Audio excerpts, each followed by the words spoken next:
blessed morning, brothers and sisters. It is a pleasure to be here, even though I've been absent for a couple of Sundays. Before we get started, let's get up and greet one another, shall we?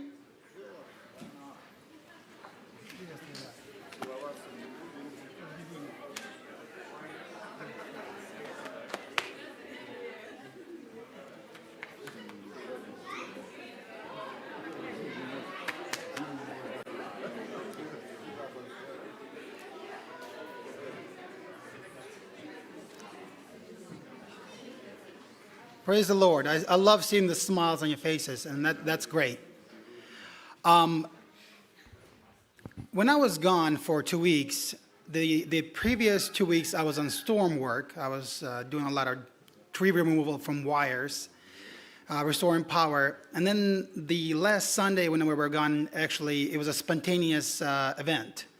I was actually coming home tired and exhausted, while my wife planned a trip to Pennsylvania, Lancaster, to the Sight and Sound Theater. And I get home around 11 p.m. Thursday night, and then 4 a.m. Friday morning, we take off. So you can only imagine, 16-hour shifts, 2 weeks, and we're on the road again. But the wonderful thing about that trip was the theatrical that we went to see at the time was Esther. And if anybody knows the book of Esther, it's a very interesting book. To start with, this is the only book in the Bible that you do not see the word God mentioned in it. And if you read it, you know I'm right. There's no word God written in this book. The second interesting thing about this book is it is filled with suspense, intrigue, romance, action. I mean, if any book in the Bible would have similar situations, this would be the book. And after that theatrical experience, you could say I was moved or inspired to talk about this book and talk about the events that happened in this book. And that's actually pretty hard to do, because if I were to actually open up this book and read all 10 chapters, I probably wouldn't have time, right? No, I didn't think so. But it is a very special book because of what happens. And even though you don't read God in the book, you can see his actions in the background. You can see how God is working behind the scenes. And I'm going to do a little outline of the events that happen. And we'll pick and choose a few verses to cover this, but like I said, if you read the book, you know what I'm talking about. If you have not, I encourage you to read it. It is a very interesting book, and it is a book that is very inspirational, and the message in there is beyond explanation. So we'll go with the first event. King of Persia, whose name is actually Ahasuerus, but he goes by another name. And I wonder if anybody can remember what other name did he go by. Yes, Xerxes. That is correct. Now, another question. Does anybody know from history where name Xerxes comes from? Anybody? Feel free. The 300, yes. The 300. In this time, there's a certain time that goes by. Xerxes actually goes on the conquest of Greece. And he wins some battles and he loses some battles. Which is quite interesting because if anybody's seen the movie 300, you know that that's not the Xerxes that you remember in the scriptures here. It's completely opposite. But this king, he throws a big bash, a big party. A lot of wine is going around, and he is trying to impress his princess. At the same time, he just wants to lavish and show what he has. And so after having a little too much wine, he decides to bring out his queen and to show her off to all his servants, and especially his what do you call them? I'm sorry, the word I'm looking for. They're not scribes, but they're the wise men, the star tellers, the princes of Persia that command other regions of Persia. And the queen refuses his invitation. Now, if any of you know, when a king invites you to come to a bash and you refuse, that's a slap in the face of the king. That's, pretty low. So the king dethrones her. She's no longer the queen, takes her off. And in the same anger, while he did that, he realizes that now he doesn't have a person of beauty, someone to love, someone to care for. So he goes off on his conquest. But during that time of the conquest, his princes of Persia tell him, hey, we're going to get together a bunch of virgins and we're going to throw you a pageant. And out of those girls, you can choose whichever one you want. So I've never heard this in the Bible where there's a beauty pageant. This is a beauty pageant. They take all these beautiful girls from all the surrounding area, they bring them into the palace, and they isolate them. They don't have contact with their family. And they pamper them, and they dress them up, and they make them look as beautiful as possible. And this process takes almost a year process. This isn't something that's done over a couple of days. No, this is almost a year process. So when Xerxes comes back, now he has his pick. And Esther catches his eye. Esther, the one Jewish girl that gets swooped up, catches his eye. Now, Esther was a Jewish girl, but she was told not to reveal her identity by a man called Mordecai. So she kept her identity secret so that nobody knew she was a Jew. And here's a Jewish girl catching the eye of a Persian king. You feel the suspense already building up right there? You know what I'm talking about? This is not usual romance here. Then Esther becomes the queen. She gets the favor of the king and becomes the queen. At the same time, there's another twist in the plot. The king empowers a man called Haman to be pretty much a second in command. And this person, Haman, despised the Jews. He hated them with a great deal of passion. I mean, he didn't care if it was a woman, man, child. If he had his way, he would kill them all like that. Which leads us to the next phase. But before we get there, there's a small little hiccup that happens in the plan that nobody really catches on to. Mordecai overhears two of the guards talking about killing the king. So he runs to Esther, tells her about the plot. She tells the king of the plot. The two men are found. They found that their plans were credible, and they were executed, hung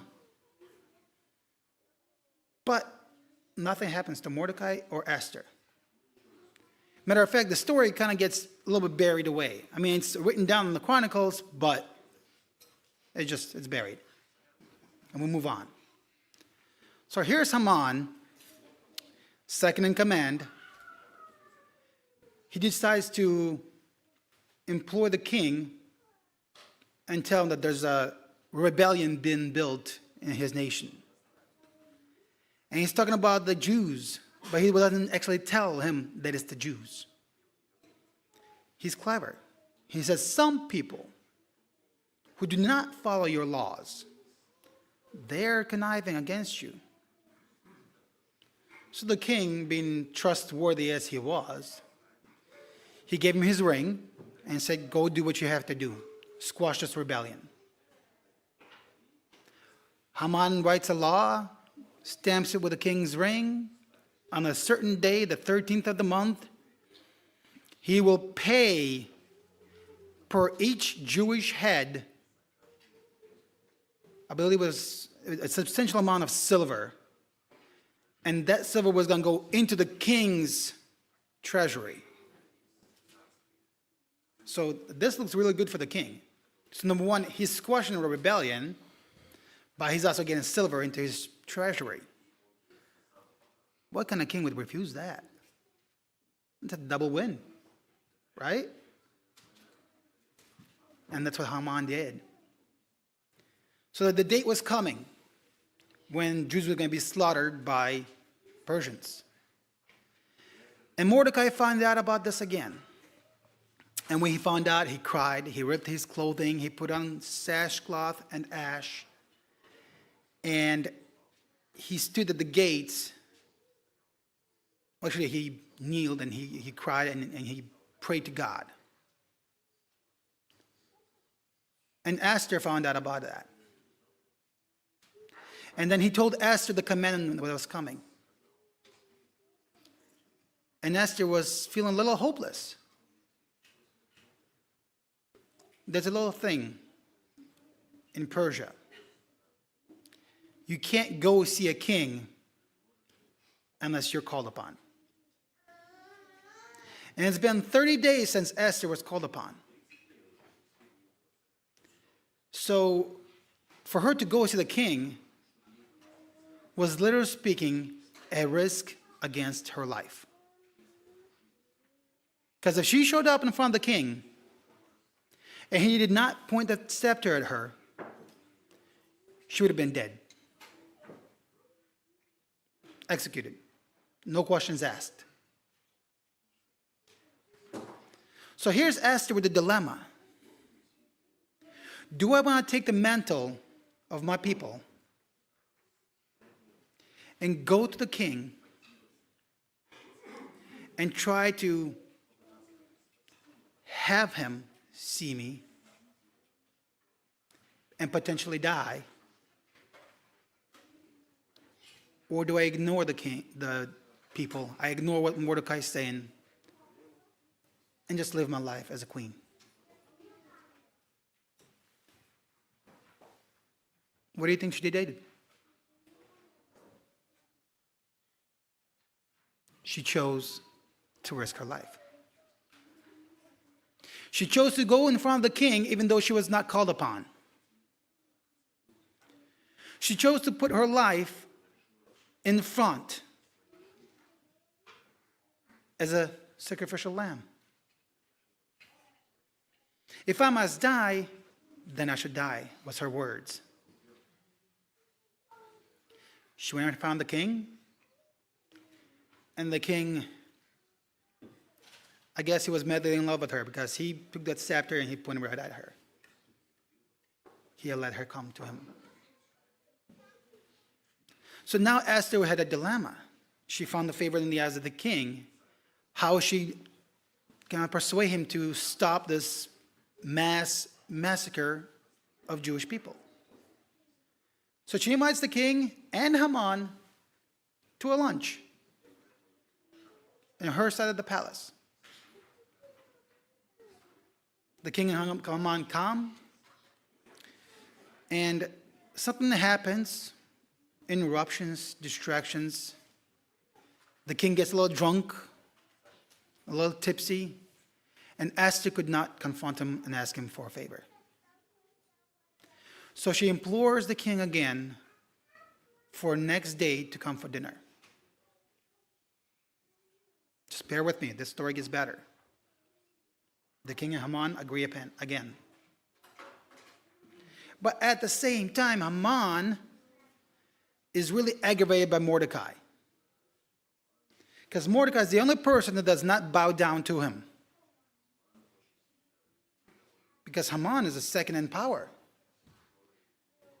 And he wanted everybody to know that. So he actually wrote a law saying that everybody should bow down to him. And Mordecai was the only one who did not. So now Haman is planning a plot to kill Mordecai. So he actually builds a gallows where people are hung on by his house. A tall, tall gallows. So everybody in the city could see Mordecai being hung. But something interesting happens. King has a nightmare. He's restless. He can't sleep. And the nightmare that he has something to do with something that happened in the past. So he asks the scribes to get him the books, and he reads the history of what happened in the past. And he comes across a passage where Mordecai saves his life. So the king wants to reward Mordecai for saving his life, finally, after many, many years that have passed. And here comes Haman to the king asking to kill Mordecai. But what happens is a little miscommunication. King is thinking of rewarding Mordecai. Haman is thinking of killing Mordecai.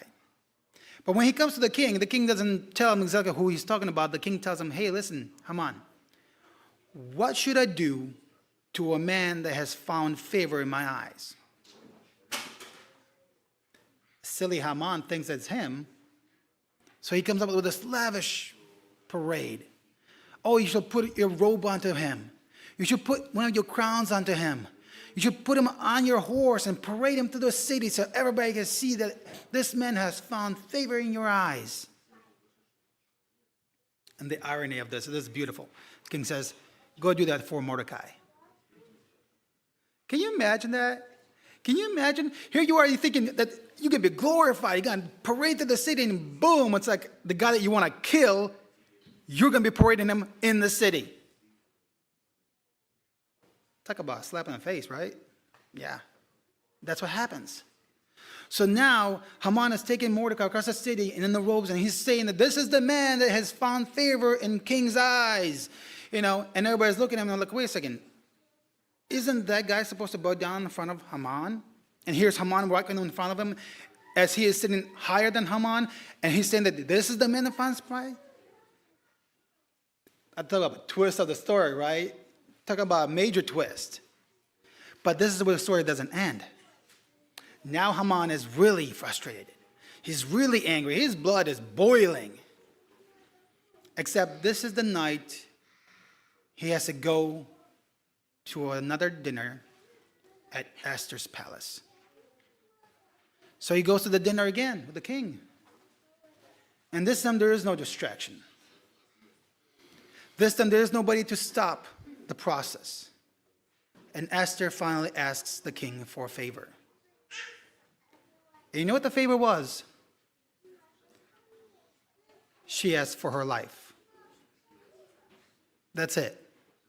And the life of her people. King was a little dumbfounded. What do you mean? And then she tells him about the plot. She tells him about the law that was written, about all the Jews that can be slaughtered.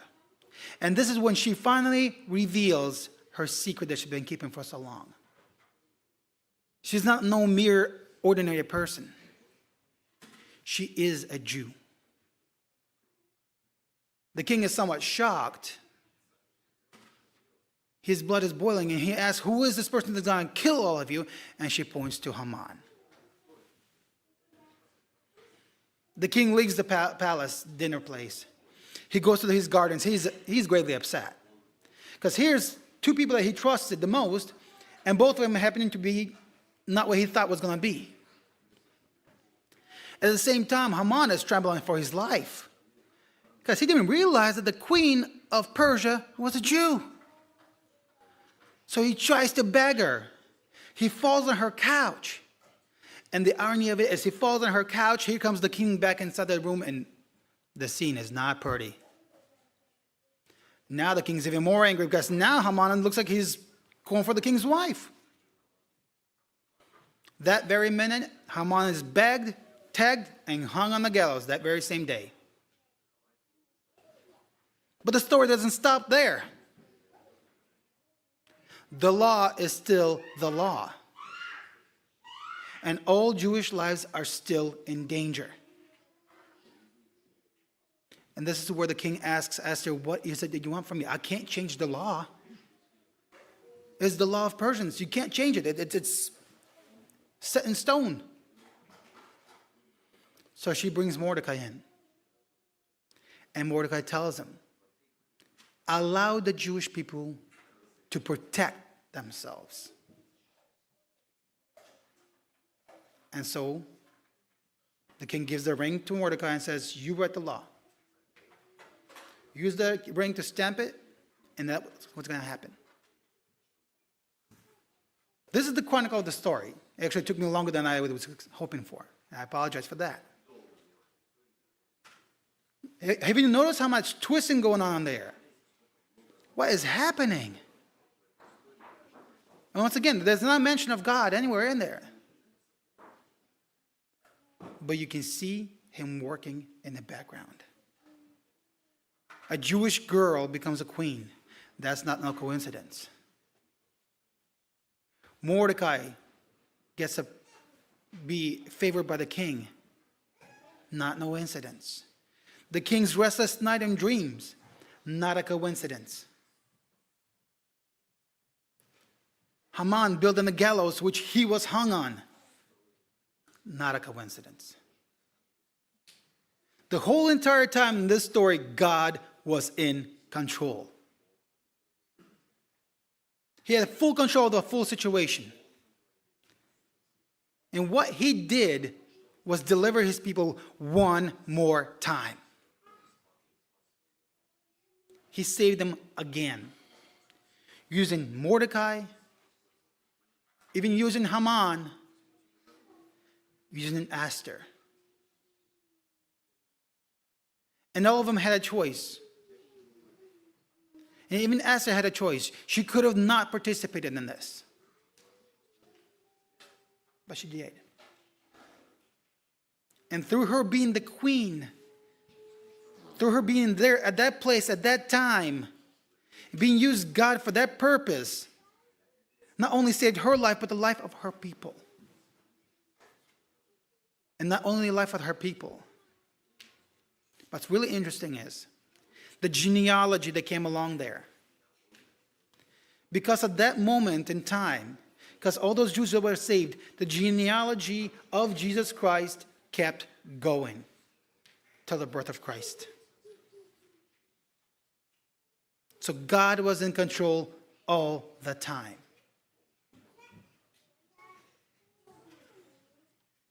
Now you say, okay, Pasha, beautiful story. Now what? I want you to think of where you are. I want you to think where you are at work. I want you to think where you are with your neighbors. I want you to think where you are as far as your political stance or where you could be doing anything and everything. I want you to think, why are you there? Is there a specific purpose that you're there for that you might not have noticed? Is there a reason that God has placed you in a specific place, a specific location? Ask God why you're there. Because to tell you what, God is working in the background. And He has a plan for you. And He wants to utilize you to the full extent. But you have a choice. You can either A, do the will of God, humble yourself, or B, ignore everything altogether. Because if God doesn't use you, he will use somebody else. But where are you right now? And what can you do to further the goal of Jesus Christ? To tell the message of the death of Christ, the resurrection of Christ, the everlasting love and life of Christ. Yes, there is a chance, and it's a high risk, that you could lose your job, that you could lose your place amongst your friends, that you could be persecuted, called a bigot, discriminated against. There is that chance. Esther was in no better position. There was a huge chance that she was going to die coming from the king. Are you willing to die in the name of Jesus Christ? Are you willing to set yourself apart from everybody else to show the love of Christ, to show the peace of Christ, and to show the glory of God? That's my question to you. I want you to think about this story and realize that God is always in control. No matter the situation, no matter the circumstances, he's there. If you have doubts, you just come to Christ. If you are worried and burdened, come to Christ.